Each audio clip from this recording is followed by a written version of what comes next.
दोस्तों, बहुत समय पहले की बात है। कुंतल देश के महाराजा रणजीत सिंह के 7 बेटे थे। राजा रणजीत सिंह बहुत ही धर्मात्मा, उदार और प्रजापालक राजा थे। महाराज जनता के हितैषी थे। उनके राज्य में किसी बात की कोई कमी नहीं थी। उनके पूरे राज्य में समस्त जनता सुखी थी। महाराज को शादी के कुछ वर्षों तक संतान की प्राप्ति नहीं होती है, लेकिन भगवान के प्रति गहरी आस्था होने के कारण वह इस बात से बिल्कुल भी दुखी नहीं थे। वह अपने जीवन का कुछ समय साधु संतों की सेवा में गुजारने में विश्वास रखते थे। एक दिन उनके महल में एक साधु महात्मा आते हैं। राजा उनका बहुत आदर सत्कार करता है और महात्मा जाने से पहले उन्हें संतान प्राप्ति का आशीर्वाद देते हैं। समय बीत जाता है और महात्मा के आशीर्वाद से उन्हें 7 पुत्रों की प्राप्ति होती है। समय के साथ 7 राजकुमार बड़े होते हैं। तब उन्हें शिक्षा प्राप्त करने के लिए गुरुकुल में गुरु पास भेज दिया जाता है, जहां उन्होंने हर प्रकार की शिक्षा दी जाती है। 7 राजकुमार वीर, पराक्रमी और सुंदर थे। वह 7 आपस में भी एक दूसरे से बहुत प्यार करते थे। दोस्तों, बहुत दिनों के बाद महाराज के 7 बेटे अपनी शिक्षा दीक्षा पूरी करके राजमहल आ रहे थे। राजकुमारों के स्वागत में पूरा राज्य दुल्हन की तरह सजाया जाता है। चारों ओर फूलों की सजावट की जाती है। महाराज रणजीत सिंह अपने मंत्रीगणों के साथ अपने कक्ष में बैठे हुए थे और उनके आने का इंतजार कर रहे थे। तभी कक्ष में एक सेवक आता है और महाराज की जय जयकार करते हुए कहता है कि महाराज महारानी ने आपको प्रवेश द्वार पर बुलाया है, क्योंकि 7 राजकुमार राजमहल के प्रवेश द्वार पर पहुंचने ही वाले हैं। महाराज यह समाचार सुनकर खुश हो जाते हैं।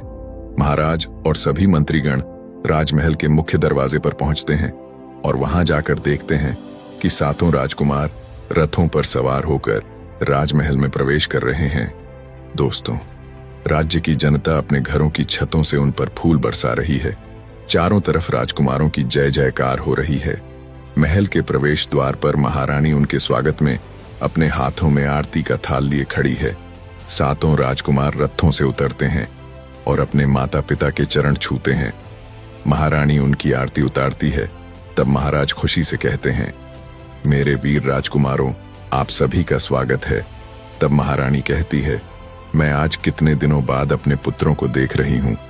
बातें करते हुए सभी लोग राजमहल के अंदर प्रवेश करते हैं। पूरे राजमहल में चारों ओर खुशी का माहौल बन जाता है।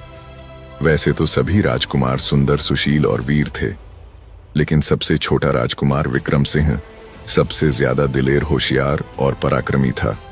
सभी राजकुमार काफी समय के बाद महल में आए थे, इसलिए महल में खूब चहल पहल थी। सभी ने मिलकर भोजन का आनंद लेते हैं। खाना खाते समय महाराज अपनी खुशी का इजहार करते हुए कहते हैं कि आज बहुत समय बाद अपने सभी बच्चों के साथ भोजन कर रहा हूं। आज यह भोजन बहुत स्वादिष्ट लग रहा है। महारानी भी उनसे कहती है कि महाराज, आप सही कह रहे हैं।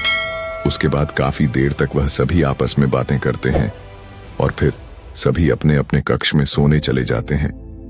अपने कक्ष में पहुंचने के बाद महारानी महाराज से कहती हैं कि महाराज, अब हमारे पुत्र विवाह योग्य हो चुके हैं, इसलिए उनके विवाह के विषय में हमें सोचना चाहिए। तब महारानी की बात से सहमत होते हुए महाराज कहते हैं, महारानी, आप बिल्कुल सही कह रही हैं। हम जल्द से जल्द राजकुमारों का विवाह करके कर्तव्य मुक्त होना चाहते हैं। हम कल ही राजपुरोहित जी से कहकर उन्हें सुयोग्य राजकुमारियां ढूंढने के लिए कहते हैं। दोस्तों, अगले दिन महाराज राजपुरोहित जी को महल में बुलाकर कहते हैं, पुरोहित जी, हम चाहते हैं कि आप हमारे राजकुमारों के लिए सुयोग्य राजकुमारियां ढूंढी जाएं। तब राजा की बात सुनकर पुरोहित कहते हैं कि महाराज, राजकुमारों के लिए मेरी दृष्टि में कई राजकुमारियां हैं। राजकुमारों की ख्याति सुनकर कई देशों के राजा अपनी पुत्रियों का विवाह हमारे राजकुमारों के साथ करना चाहते हैं। राजपुरोहित की बात सुनकर महाराज कहते हैं कि ठीक है, आप जल्द से जल्द महारानी को उन सभी राजकुमारियों के बारे में हमें बताइए। और इस प्रकार बात करने के बाद पुरोहित जी महाराज से आज्ञा लेकर राजमहल से चले जाते हैं। कुछ दिनों बाद राजगढ़ के महाराज अपनी पुत्रियों का रिश्ता महाराज रणजीत सिंह के यहाँ भिजवाते हैं। तब पुरोहित जी महाराज को जाकर बताते हैं कि महाराज राजगढ़ के महाराज अपने 3 पुत्रियों और अपने भाई की 3 पुत्रियों का विवाह राजकुमारों के साथ करना चाहते हैं। मैंने कुंडली मिलान भी कर लिया है। महाराज सभी राजकुमारों की कुंडली मिल गई है। यह बात सुनकर महाराज खुश हो जाते हैं और कहते हैं, यह तो बहुत अच्छी बात है। इसके बाद पुरोहित कहता है, क्षमा कीजिए महाराज, सबसे छोटे राजकुमार विक्रम सिंह के विवाह का योग अभी नहीं बना है, इसलिए उनका विवाह अभी संभव नहीं है। थोड़ी देर विचार करने के बाद महाराज कहते हैं, कोई बात नहीं पुरोहित जी, आप राजगढ़ के महाराज को हमारा संदेश भिजवा दें कि हमें रिश्ता मंजूर है। इसके साथ ही महाराज अपने महामंत्री को विवाह की तैयारियां करने का आदेश देते हैं। महाराज की आज्ञा से पूरे राज्य में विवाह की तैयारियां होने लगती हैं। पूरा राजमहल फूलों और रंग बिरंगी झालों से सजाया जाता है। चारों तरफ दास दासियां भाग भाग कर काम कर रहे थे। मंत्रीगण अपनी देखरेख में सब तैयारियां करवा रहे थे। दोस्तों, उधर महल में 7 राजकुमार तैयार हो रहे थे और एक दूसरे से मजाक कर रहे थे। तीसरे नंबर का राजकुमार सबसे छोटे राजकुमार विक्रम सिंह को छेड़ते हुए कहता है, बड़े भैया, सबसे अच्छी किस्मत तो विक्रम की है। देखो, यह बलि का बकरा बनने से बच गया है। तभी चौथे नंबर का राजकुमार कहता है, हाँ भाई, अब तो हमारी आजादी छिन जाएगी। और सभी हंसने लगते हैं। तब राजकुमार विक्रम सिंह कहता है, भाइयों, शादी तो मैं भी करूंगा, लेकिन मेरी शादी किसी बहुत ही खूबसूरत राजकुमारी से होगी। तब दूसरे नंबर का राजकुमार कहता है, अच्छा जी, तुम ऐसी कौन सी फूलमती रानी लाओगे? तब विक्रम सिंह थोड़ा आश्चर्य से कहता है, फूलमती रानी? ये फूलमती रानी कौन है? तब दूसरे नंबर वाला राजकुमार जवाब देता है, तभी वहां एक दासी वहां आ जाती है और कहती है, राजकुमारों को दासी का प्रणाम स्वीकार करो और आप सभी को महाराज बुला रहे हैं। बारात निकलने का समय हो रहा है। तब सबसे बड़े राजकुमार कहते हैं, हम सभी तैयार हैं, अभी पहुंचते हैं। तब बड़ा राजकुमार बाकी राजकुमारों की तरफ देखकर कहते हैं, चलिए जल्दी करिए, हम लोगों का इंतजार हो रहा है। सभी राजकुमार तैयार होकर बारात लेकर निकलते हैं। सभी लोग तैयार होकर राजगढ़ पहुंचते हैं। 6 राजकुमारों का विवाह बहुत ही धूमधाम से संपन्न होता है। 6 राजकुमार अपनी पत्नियों को लेकर अपने कुंतल देश पहुंच जाते हैं। वहां राज्य में राजकुमारों और उनकी पत्नियों का जोरदार स्वागत होता है। महारानी अपनी सभी बहुओं को लेकर राजमहल में आती है और रीति रिवाज पूरे करवाती है। सभी बहुत खुश होते हैं। ऐसे ही हंसी खुशी से समय व्यतीत होता रहता है। दोस्तों, एक दिन महारानी अपने मन की इच्छा महाराज को बताती है, महाराज, हमने अपने कर्तव्य पूरे कर लिए हैं, क्या हम कुलदेवी के दर्शन और कुछ तीर्थ दर्शन कराए? महारानी की बात सुनकर महाराज कहते हैं, महारानी, विचार तो उत्तम है, लेकिन अभी हमारे सबसे छोटे राजकुमार विक्रम सिंह का विवाह होना बाकी है। अभी हम तीर्थ पर कैसे चल सकते हैं? तब महारानी कहती है कि महाराज, मैं जानती हूं, लेकिन राज पुरोहित जी अभी छोटे राजकुमार के विवाह का योग नहीं बताया है। हम कुछ दिन बाद ही लौट आएंगे। मेरा मन कुलदेवी के दर्शन को बहुत कर रहा है। महाराज महारानी की बात से सहमत हो जाते हैं और उनसे कहते हैं, ठीक है महारानी, हम कल ही मंत्री जी से कहकर तीर्थ यात्रा की तैयारी करवाते हैं। दोस्तों, अगले दिन यात्रा की पूरी तैयारी कर महाराज और महारानी तीर्थ यात्रा के लिए निकलते हैं। जाते समय वह बड़े राजकुमार और उसकी पत्नी को राज्य और राजमहल की जिम्मेदारी सौंपते हैं और बाकी बेटे और बहुओं का ध्यान रखने की हिदायत देकर चले जाते हैं। महाराज और महारानी के महल से जाने के बाद सबसे बड़े राजकुमार की पत्नी अपने देवर और देवरानियों का बहुत अच्छे से ख्याल रखती है। ऐसे ही दिन निकल रहे थे। एक दिन तीसरे और चौथे नंबर की रानी आपस में छोटे राजकुमार विक्रम सिंह के बारे में बात कर रही थी। तब तीसरी रानी कहती है, छोटे राजकुमार विक्रम तो बड़े घमंडी है। जब भी उनके विवाह की बात करो तो कहते हैं, आप सभी से सुंदर रानी लाऊंगा। तब चौथी रानी कहती है, तुम ठीक कहती हो, वह तो ऐसे कहते हैं कि जैसे वह रानी फूलमती को ब्याह कर लाएंगे। इसके बाद वह दोनों रानियां जोर से ठाका मारकर हंसने लगती हैं। उनकी सभी बातें राजकुमार विक्रम सुन लेता है, परंतु वह इस पर मुस्कुराकर रह चले जाते हैं। दूसरे दिन सभी राजकुमार भोजन कर रहे थे, परंतु राजकुमार विक्रम वहां नहीं था। तब बड़ा राजकुमार पूछता है, तब दासियां बताती है कि छोटे राजकुमार विक्रम महल में नहीं है। भोजन के बाद सभी अपने अपने कक्ष में आराम के लिए चले जाते हैं। वैसे तो सबसे बड़ी रानी सभी का बहुत ध्यान रखती थी, पर आज उसकी तबीयत ठीक नहीं थी, तो उसने तीसरी और चौथी रानी से कहती है कि देखो, आज मेरी तबीयत ठीक नहीं है, इसलिए आप लोग राजकुमार विक्रम के आते ही उन्हें भोजन करा देना। और यह कहकर सबसे बड़ी रानी अपने कक्ष में चली जाती है। दोनों रानियां राजकुमार विक्रम के आने का इंतजार करने लगती हैं। थोड़ी देर बाद विक्रम सिंह आ जाता है। तब वह भोजन परोसने को कहता है। तब दासियां भोजन परोसने लगती है। तभी तीसरी रानी चौथी रानी की ओर देखने के बाद विक्रम से कहती है, क्यों राजकुमार जी, आप कहाँ थे? सभी आपकी प्रतीक्षा कर रहे थे। राजकुमार विक्रम भोजन करते हुए कहता है कि हम जंगल गए थे। तब चौथी रानी कहती है, राजकुमार जी जंगल में क्यों गए थे? क्या जंगल में अपने लिए सुंदर पत्नी ढूंढने गए थे? और यह बोलकर दोनों रानियां हंसने लगती हैं। राजकुमार विक्रम समझ जाता है कि यह दोनों मेरी हंसी उड़ा रही है। तब राजकुमार भी व्यंग्यात्मक लहजे में कहता है, हाँ, मैं फूलमती रानी को ढूंढने गया था। यह सुनकर दोनों रानियां एक दूसरे का चेहरा देखने लगती हैं। तब राजकुमार फिर कहता है, देखना भाभी, आपकी देवरानी तो फूलमती रानी ही बनेगी। यह कहकर राजकुमार विक्रम वहां से चला जाता है। दोस्तों, शाम का समय था। ठंड ठंडी हवा चल रही थी। राजकुमार विक्रम अपने कक्ष के छज्जे में खड़ा था और कुछ सोच रहा था। तभी बड़ी रानी आती है और कहती है, राजकुमार विक्रम ठंडी हवा का आनंद लिया जा रहा है। तब राजकुमार विक्रम चौंक कर पलटता है और कहता है, भाभी, आपकी तबीयत अब कैसी है? तब बड़ी रानी उत्तर देते हुए कहती हैं, अब ठीक हूं, माफ कीजिएगा, आज आपको भोजन नहीं करवा सकी। तब राजकुमार विक्रम कहता है, अरे नहीं भाभी जी, कोई बात नहीं है। तब बड़ी रानी कहती हैं, अच्छा चलिए बताइए, यहां खड़े आप क्या सोच रहे थे? तब राजकुमार विक्रम कहता है, मैं सोच रहा हूं कि आपके लिए देवरानी ले ही आऊं। तब बड़ी रानी कहती है, अरे वाह, यह तो बड़ी अच्छी बात है। लगता है आपने हमारी देवरानी ढूंढ ली है। तब राजकुमार विक्रम शर्माते हुए कहता है, राजकुमारी फूलमती। तब बड़ी रानी चिंतित होते हुए कहती हैं, राजकुमार, आप ये क्या कह रहे हो? यह नहीं हो सकता है। तब विक्रम कहता है, क्यों भाभी, यह क्यों नहीं हो सकता है? आखिर ऐसी क्या परेशानी है? तब बड़ी रानी राजकुमार को समझाते हुए कहती है, विक्रम, तुम नहीं समझोगे। राजकुमारी फूलमती से विवाह करना आसान बात नहीं है। वह 7 समंदर पार रहती है। इतनी दूर जाना आसान नहीं है। रास्ते में चोर, लुटेरे, जंगली जानवर और मायावी मिलेंगे। आप इन सब से कैसे निपट पाओगे? तब राजकुमार विक्रम कहता है, भाभी, मैंने प्रण कर लिया है। अब चाहे कितनी भी मुसीबत आए, चाहे मेरी जान भी चली जाए, पर मैं राजकुमारी फूलमती को पाकर ही रहूंगा। उसकी बात सुनकर चिंतित होते हुए बड़ी रानी कहती है, विक्रम, यह पागलपन है और मैं तुम्हें अपनी जान खतरे में नहीं डालने दूंगी। इसके लिए मैं तुम्हें इजाजत नहीं दूंगी। और यह कहकर बड़ी रानी अपने कक्ष में चली जाती है। दोस्तों, रात गुजर जाती है।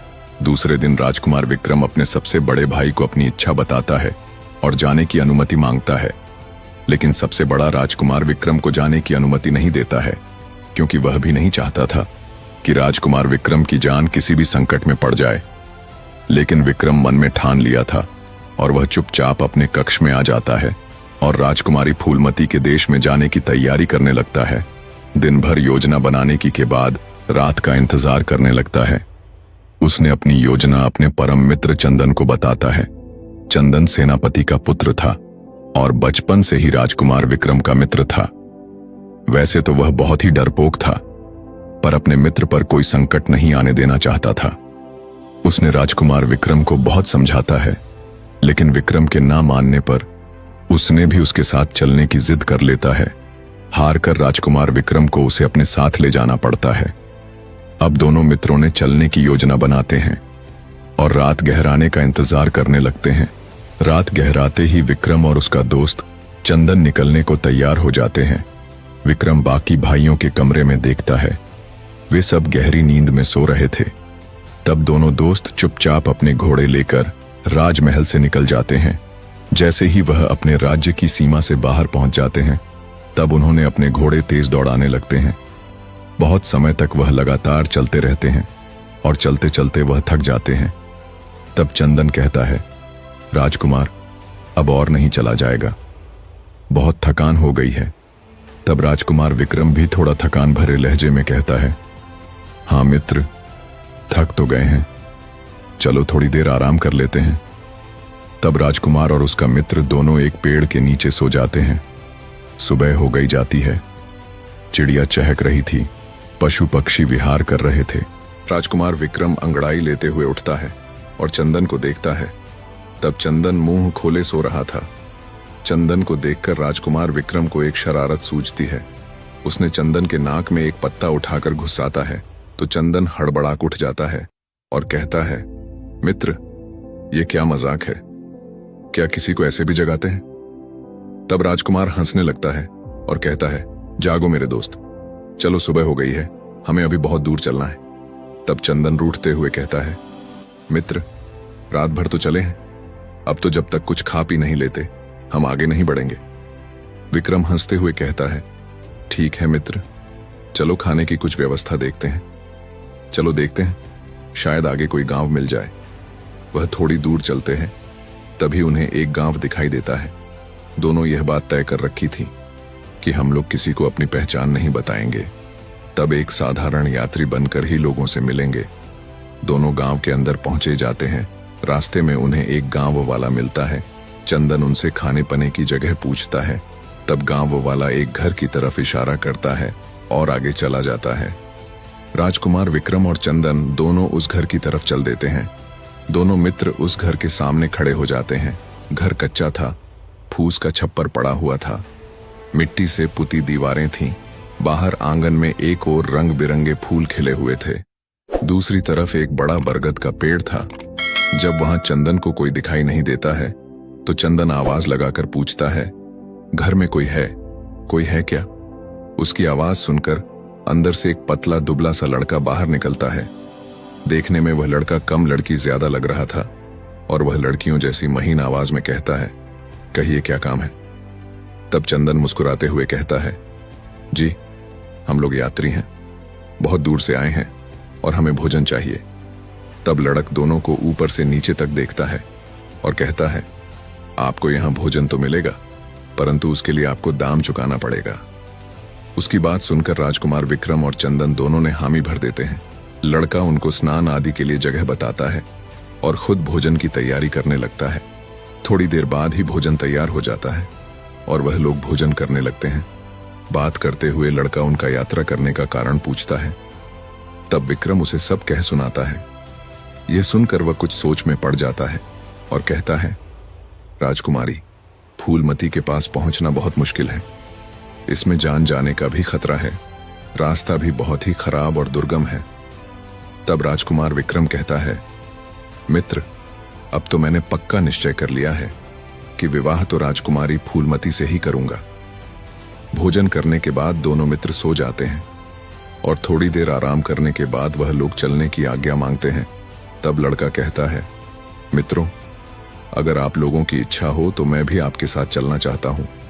तब चंदन कहता है, मित्र, हम तुम्हें अपने साथ नहीं ले जा सकते हैं, हम बहुत कठिन कार्य करने जा रहे हैं, हम तुम्हारी जान जोखिम में नहीं डाल सकते हैं। परंतु वह लड़का उनकी बात नहीं मानता है और वह कहता है कि वह भी तलवार चलाना और घुड़सवारी करना जानता है, शायद मैं आपकी मदद भी कर सकूंगा। उसकी बार बार जिद करने पर वह लोग उसे अपने साथ ले जाने के लिए तैयार हो जाते हैं। तीनों खाने पीने का सामान बांधते हैं और अपने अपने घोड़े पर सवार होकर वहां से आगे निकल जाते हैं। दोस्तों, चलते चलते वे तीनों एक घने जंगल में पहुंच जाते हैं। चारों तरफ ऊंचे ऊंचे पेड़ और घनी झाड़ियां थीं। कलकल करती नदी भी बह रही थी। उस नदी के किनारे पर वे तीनों आराम करने के लिए अब भी बैठे ही थे कि तभी उन्हें किसी के चीखने की आवाज सुनाई देती है। राजकुमार विक्रम आवाज की दिशा में दौड़ता है। आवाज का पीछा करते हुए वह और भी घने जंगल में पहुंच जाता है। वहां जाकर वह देखता है कि एक बकरी शेर की चपेट में है। राजकुमार विक्रम यह देखकर आश्चर्य में पड़ जाता है कि वह आवाज तो किसी लड़की की आ रही थी। इतने में वह बकरी फिर चिल्लाई, मुझे बचाओ, मुझे बचाओ। तब राजकुमार विक्रम फुर्ती से शेर पर वार करता है और थोड़ी ही देर में शेर ढेर हो जाता है। बकरी मिमिया हुए राजकुमार के पास आती है और राजकुमार विक्रम के पास आते ही वह बकरी एक सुंदर परी में बदल जाती है। विक्रम उसे देखता ही रह जाता है। वह राजकुमार विक्रम से कहती है, तुमने मेरी जान बचाई है, तुम्हारा बहुत बहुत धन्यवाद। तुम कौन हो और इस घने जंगल में तुम क्या कर रहे हो? तब विक्रम कहता है, मैं कुंतल देश का राजकुमार विक्रम हूं और मैं राजकुमारी फूलमती से विवाह करने के लिए जा रहा हूं। तब परी कहती है, राजकुमार विक्रम, तुमने मेरी जान बचाई है। मैं तुमसे बहुत खुश हूं। तुम बहुत ही कठिन कार्य के लिए जा रहे हो, इसीलिए मैं तुमको एक जादुई अंगूठी दे रही हूं। इस अंगूठी की यह खासियत है कि जब भी तुम इसे पहनोगे तुम गायब हो जाओगे और किसी को नहीं दिखोगे। यह अंगूठी तुम्हारे काम आएगी। राजकुमार विक्रम उस अंगूठी को पाकर बहुत खुश होता है और उसने उस परी का धन्यवाद करता है। परी हाथ हिलाते हुए आसमान में उड़ जाती है। तभी उधर चंदन और वह लड़का राजकुमार विक्रम को ढूंढते हुए वहां पहुंच जाते हैं और कहता है, राजकुमार, आप यहां चले आए हैं और हम आपको पूरे जंगल में ढूंढ रहे थे। राजकुमार विक्रम उनको परी वाली बात बताता है और वह जादुई अंगूठी भी दिखाता है। अंगूठी देखकर वह दोनों भी खुश हो जाते हैं। तब चंदन कहता है, चलो राजकुमार, इस अंगूठी को परख कर देखते हैं। उसकी बात मानकर राजकुमार विक्रम वह अंगूठी पहन लेता है और अंगूठी पहनते ही विक्रम अदृश्य हो जाता है और अंगूठी उतारते ही राजकुमार विक्रम उन्हें फिर से दिखने लग जाता है। यह देखकर तीनों बहुत खुश होते हैं। तब वह लड़का कहता है, राजकुमार, यह अंगूठी आपके बहुत काम आएगी। इसके बाद वह तीनों अपने अपने घोड़ों पर सवार होकर आगे के सफर पर चल पड़ते हैं। चलते चलते वह लोग बहुत दूर निकल आते हैं। आगे उनको बड़ी बड़ी पहाड़ियां दिखाई देने लगती हैं। पहाड़ियों पर घोड़े पर सवार होकर चलना कठिन हो रहा था, इसलिए वह तीनों घोड़ों की लगाम पकड़कर आगे चलने लगते हैं। यह पहाड़ी इलाका डाकुओं के लिए कुख्यात था। वे तीनों पहाड़ियों पर अभी कुछ ही दूर आए थे। तभी अचानक डाकुओं ने हमला कर देते हैं। इस अचानक हुए हमले से पहले तो वह तीनों घबरा जाते हैं, लेकिन जल्दी ही संभलते हुए उन तीनों ने भी अपनी तलवारें निकाल लेते हैं और डाकुओं से भिड़ जाते हैं। डाकू संख्या में ज्यादा थे, फिर भी तीनों बराबर उनसे मोर्चा संभाले हुए थे। अचानक लड़ते हुए राजकुमार विक्रम को अंगूठी की याद आती है। लड़ते लड़ते मौका पाकर वह उस अंगूठी को अपनी जेब से निकालकर पहन लेता है। पलक झपकते ही वह गायब हो जाता है। गायब होने के बाद वह एक डाकू पर हमला कर देता है, लेकिन जब डाकू पीछे देखता है तो उसे अपने पीछे कोई भी दिखाई नहीं देता है। तभी उस डाकू के गाल पर एक जोरदार थप्पड़ पड़ता है। वह फिर अपने चारों ओर मुड़कर देखता है। अब भी उसको कोई दिखाई नहीं देता है। अब तो वह डाकू बुरी तरह से डर जाता है और डर कर वहां से भागने लगता है। फिर राजकुमार विक्रम दूसरे डाकू की तरफ बढ़ता है। डाकू के हाथ में हाथ मारकर वह उसकी तलवार गिरा देता है। डाकू जैसे ही तलवार उठाता है, तलवार आगे सरक जाती है। यह देखकर वह हैरान रह जाता है। वह फिर कोशिश करता है, लेकिन तलवार उसके हाथ नहीं आती है। वह थक कर एक जगह बैठ जाता है कि तभी उसके गाल पर एक जोरदार तमाचा पड़ता है। वह वहीं बेहोश हो जाता है। राजकुमार विक्रम को उसे इस तरह परेशान करने में बहुत मजा आने लगता है। वह दूसरी तरफ देखता है तो चंदन को दो डाकुओं ने घेर रखा है। चंदन हाथ में तलवार लिए हुए उनका सामना कर रहा है। इतने में राजकुमार विक्रम एक डाकू की तलवार को पीछे से पकड़ लेता है। डाकू तलवार चलाने की बहुत कोशिश करता है, लेकिन वह तलवार को चला ही नहीं पाता है, इसलिए घबराकर वह तलवार को छोड़ देता है। डाकू देखते हैं कि तलवार हवा में उड़ रही है। इसके बाद तो कभी किसी डाकू को थप्पड़ पड़ जाता है और किसी को लात पड़ती है। डाकुओं को समझ नहीं आता है कि हमारे साथ ये क्या हो रहा है। वह सब इसको भूत समझकर भाग खड़े होते हैं। दोस्तों, डाकुओं के जाने के बाद राजकुमार विक्रम ने अपनी पहनी हुई अंगूठी उतार देता है। अब वह वापस सबको दिखाई देने लगता है। चंदन खुश होकर कहता है, मित्र विक्रम, आज इस अंगूठी ने हमारी जान बचा ली है। अब तीनों आगे बढ़ जाते हैं। आगे चलने पर उनको एक झरना दिखाई देता है, जिसके चारों ओर हरियाली थी। बीच बीच में झरने का पानी बह रहा था। बड़े बड़े पत्थर भी पड़े हुए थे। जंगली फूल खिले हुए थे। बहुत सुंदर नजारा लग रहा था। यह देखकर उन तीनों का दिल खुश हो जाता है। राजकुमार विक्रम कहता है, मित्रों, देखो कितना सुंदर दृश्य है। चलो कुछ देर रुककर यहाँ पर आराम कर लिया जाए, लेकिन उससे पहले चलिए स्नान कर लेते हैं। उन डाकुओं से लड़कर मेरा शरीर पसीने से शरीर तरबतर हो गया है।